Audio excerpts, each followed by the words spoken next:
toxic water crisis that's affecting Florida, from red tide on our beaches to toxic algae blooms in lakes and ponds all across the state. And they're caused by different things and affect our health in different ways, too.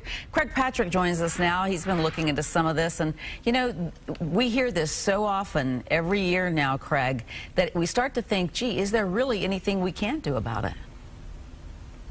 Well, one thing you can do is reduce pollution. Fertilizer runoff, for example, that's a big one, as are leaking septic tanks. But here we are, and we're in a situation particularly with respect to freshwater toxic algae, where those are significant factors, not as much with respect to saltwater. But we'll start with saltwater. Red tide, because, of course, we're seeing elevated levels of it in Hillsborough and Manatee County, and, of course, the highest concentrations right now off the shores of Pinellas County. Red tide can turn salt water brownish red, which is how it got its name. But we don't have to see discolored slugs offshore to know it's there. When tons of dead fish wash up on our beaches, it's a surefire sign of red tide. And it's caused by an explosion of a microorganism called brevis. It's part of nature. And has caused red tide long before man-made pollution.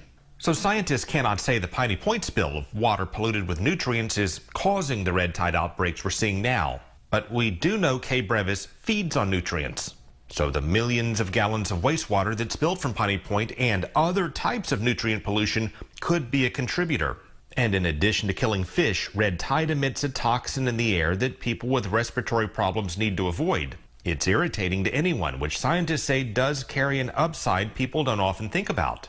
If you're getting exposed to the toxin produced by the red tide, you know right away. You breathe it in, it's like a tear gas. Sounds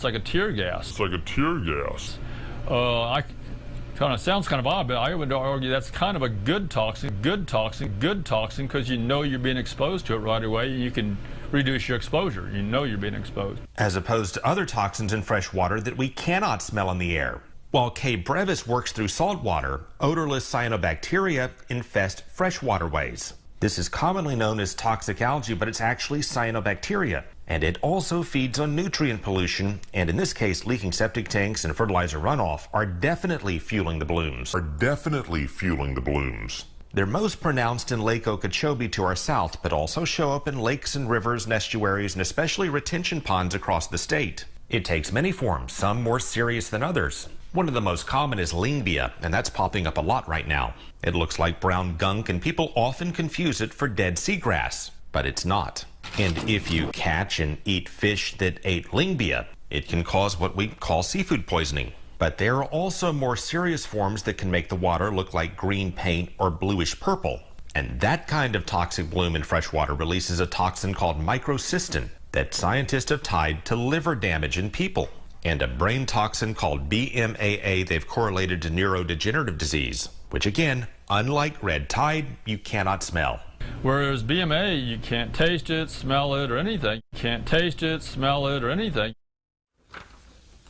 And for many years, we've had concentrations of that kind of toxic algae of cyanobacteria in Lake Okeechobee, and the U.S. Army Corps of Engineers, to address flooding concerns and control of the dike, have been then pumping it east and west through the river systems on both sides of our state, the St. Lucie and the Caloosahatchee rivers, and therefore it starts working through the Fort Myers and West Palm Beach areas and then oozing north in our direction as well. You asked a moment ago, what more can we do about this? Well, the Army Corps of Engineers has a plan to stop doing that, at least as much, contain more water in the lake and release more of it south, and eventually contain more of it in a system of containers in order to prevent the kind of toxic water releases that we've seen now for years. That is some of the most disgusting video we've ever seen. And you know, Chris and I are up here gagging on set, and to think that that's out there is just horrible. So is there anything we can do personally, say, to get rid of that toxic algae in the ponds and things like that if we see it? Well, if you see it, you don't want to go near it, much less try to get rid of it. But hazmat specialists can certainly get rid of it. The easiest way, we're told by scientists, is to kill it and sink it. However, that can contribute to sludge and feed next year's bloom. The easiest way, we're told by scientists, is to kill it and sink it. However, that can contribute to sludge and feed next year's bloom. So there is discussions about maybe the most effective ways to dispose of it that are ongoing as we speak. In terms of broader things that we can do, again, avoid excessive use of fertilizer and nutrient pollution in general that feeds those freshwater blooms we know. Yeah, I think we need a macro approach to this. It seems to me, we talk about this every year, and see it every year, that we need a macro, big-time state approach to this. But that's just me, in my opinion. So, thanks, Greg.